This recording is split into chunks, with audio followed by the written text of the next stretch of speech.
नरेंद्र मोदी का देश के नाम संबोधन होगा आज रात 8 बजे। बड़ी खबर इस समय की हम आपको बता रहे हैं, प्रधानमंत्री देश को संबोधित करेंगे, यानी देश की जनता के साथ सीधा संवाद प्रधानमंत्री नरेंद्र मोदी का। और इंतजार हो रहा था इस संवाद का कि प्रधानमंत्री नरेंद्र मोदी देश से बातचीत करें इस मुश्किल घड़ी में, इस चुनौतीपूर्ण घड़ी में। 22 अप्रैल को जिस दिन ये आतंकवादी हमला हुआ था, उसके बाद से लेकर आज 12 मई हो गई। इस बीच में तनाव भारत और पाकिस्तान सीमाओं पर खूब देखने को मिला। और अब आज प्रधानमंत्री नरेंद्र मोदी का 8 बजे रात में देश के नाम संबोधन होगा। इस समय की बड़ी खबर, और मुझे लगता है कि आज देश प्रधानमंत्री को सुनना चाहता है। जिस तरीके से सीज फायर किया गया है, जिस तरीके से पाकिस्तान। नीरज पांडे जी संवाददाता मेरे साथ जुड़े हुए। नीरज, प्रधानमंत्री नरेंद्र मोदी के संबोधन का इंतजार पिछले 3 दिनों से देश कर रहा था, और आज रात 8 बजे। बिल्कुल, आज प्रधानमंत्री नरेंद्र मोदी अभी मैसेज आया है 2 मिनट पहले ही। प्रधानमंत्री नरेंद्र मोदी देश को संबोधित करेंगे रात 8 बजे। और जब उन्होंने संबोधित किया है देश के लिए, उन्होंने कई महत्वपूर्ण रास्ते दिखाए हैं, कई महत्वपूर्ण बातें उन्होंने की है।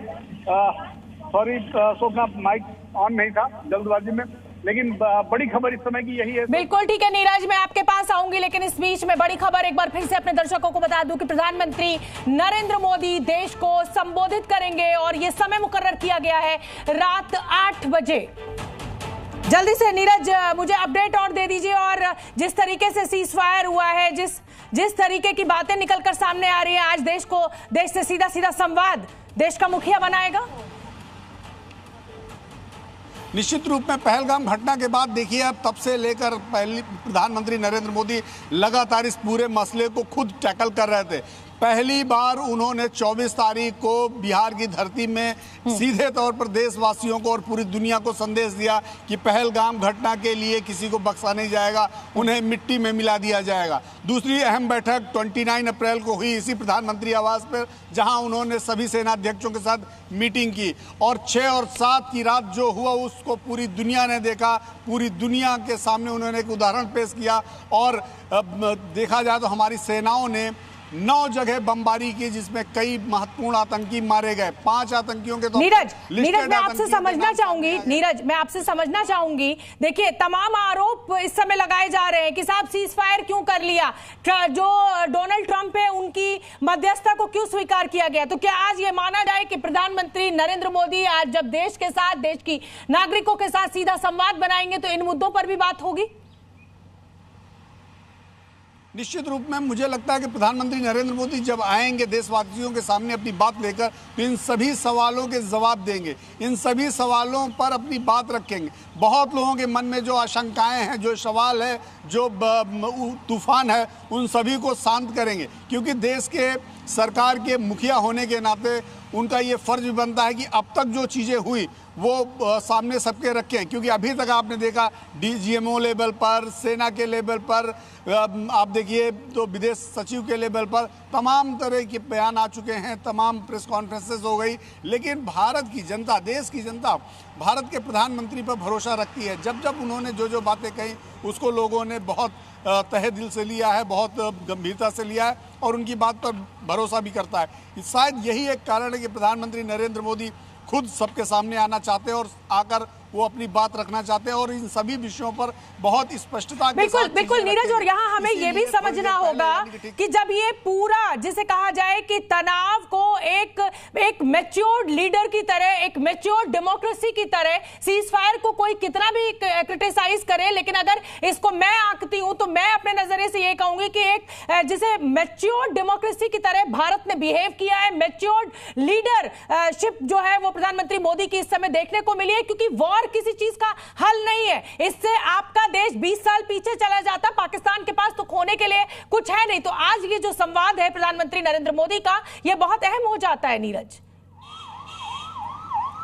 देखिए, 2 पक्ष हैं। एक वो पक्ष है जो दुनिया की चौथी अर्थव्यवस्था बन चुका है, दुनिया की चौथी अर्थव्यवस्था बन चुका है, एक वो पक्ष है। और दूसरा वो पक्ष है जो दुनिया भर से कर्ज लेकर अपने आप को चला रहा है। ड्यूरिंग द ये आप देखिए, इस पूरे दौरान जब से वॉर हो रहा है, हमारे उनके बीच में तनाव है, उस दौरान भी उसने यूएन से कितना। बिल्कुल ठीक है नीरज, मैं आपके पास आऊंगी। मेरे साथ कृष्ण मोहन मिश्रा जी भी जुड़े हुए हैं, सीनियर एडिटर है स्पुतनिक इंडिया के।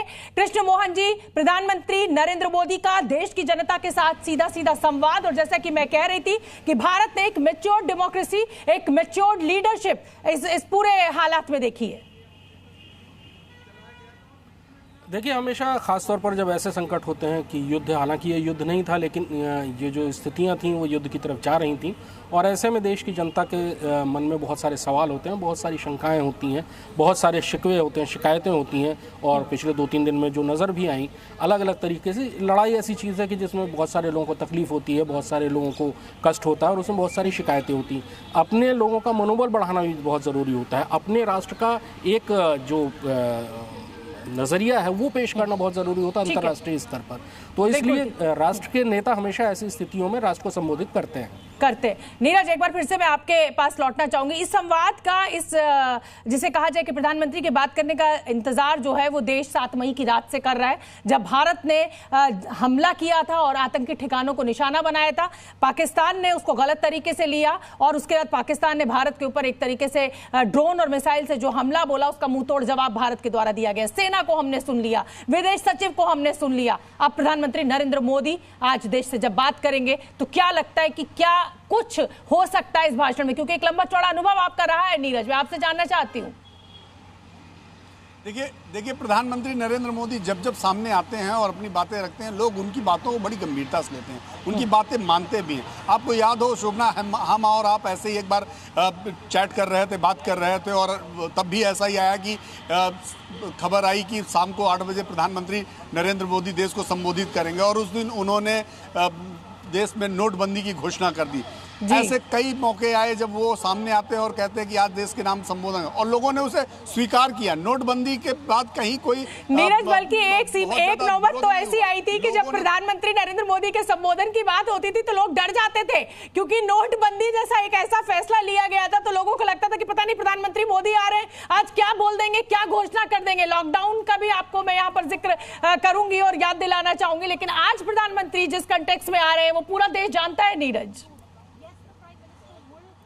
बिल्कुल, आज का कंटेस्ट ही अलग है। आज का कंटेस्ट ये है कि बिल्कुल सही है, अभी जो कृष्ण मोहन कह रहे थे, बहुत बड़ी बात कह रहे थे कि देश के लोगों को, देखिए आप डीजीएमओ सामने आ चुके हैं, उन्होंने अपनी बात रखी, सरकार की और सेना की पूरी स्थिति स्पष्ट की।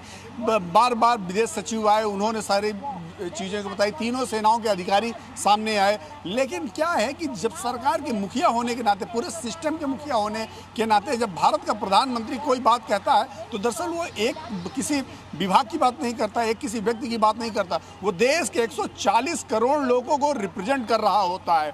और आपको याद हो, बिहार की धरती से जब उन्होंने बात कही थी कि जिन लोगों ने हमारे देश में घुसकर हमारे लोगों की जान लेने की कोशिश की है, उनको हम मिट्टी में मिला देंगे। और उसके बाद उन्होंने अंग्रेजी में अपना स्पीच दिया था। वो स्पीच दरअसल पूरी दुनिया को सुनाने के लिए था कि आप ये बात सुन लीजिए। पिछले 2 दिनों के घटनाक्रम देखें तो भले सीज फायर किया, कोई ना कोई मध्यस्थता करता है, चाहे वो बिल्कुल ठीक है नीरज, मैं आपके पास आऊंगी। जी न्यूज के संवाददाता अनुवेश भी अब मुझे दिखाई देने लगे हैं स्क्रीन पे। अनुवेश, कुल मिलाकर ये संवाद जो आज प्रधानमंत्री नरेंद्र मोदी का होगा वो भारत के जनता के साथ तो होगा ही, लेकिन कहीं ना कहीं विश्व समुदाय को, पाकिस्तान को भी एक कड़ा संदेश आज प्रधानमंत्री देंगे। जी देखिए, जिस तरीके से पिछली बार बिहार की धरती से प्रधानमंत्री ने इंग्लिश में बताया था कि जो टेररिस्ट हैं उनको छोड़ा नहीं जाएगा, और उसी के साथ साथ जो टेररिस्ट को बैक करते हैं उनको भी दुनिया के किसी भी धरती के कोने तक जाके उनको छोड़ा नहीं जाएगा, उनको सजा दी जाएगी, वो उन्होंने इंग्लिश में कहा था। ये पूरे विश्व को बताना था कि भारत विश्व गुरु है, आप हमारे बीच में मध्यस्थता नहीं करेंगे। और इसी के साथ साथ भारत अब अपने डिसीजंस खुद लेता है। जिस तरीके से हमने सीज फायर किया वो हमने अपनी मर्जी से किया, हम कभी भी युद्ध नहीं चाहते थे। अगर आप तीनों डीजीएमओ, एयरफोर्स और नेवल ऑपरेशंस का सुने तो उन्होंने बार बार ये कहा कि हम युद्ध नहीं चाहते हैं, पाकिस्तानी सेना हमारी टारगेट नहीं थी, हमने सिर्फ टेररिस्ट को टारगेट किया था और ये युद्ध पाकिस्तानी सेना ने अपने ऊपर ले लिया। मैसेज प्रधानमंत्री नरेंद्र मोदी से लेके डीजी मिलिट्री ऑपरेशंस तक साफ है कि हम पाकिस्तान के मिलिट्री को या उनकी आम जनता को टारगेट करना नहीं चाहते हैं, लेकिन अगर पाकिस्तानी सेना हमारे लोगों पे और हमारे धरती पे गलत निगाह डालेगी तो उसका कड़ा जवाब दिया जाएगा। आपके पास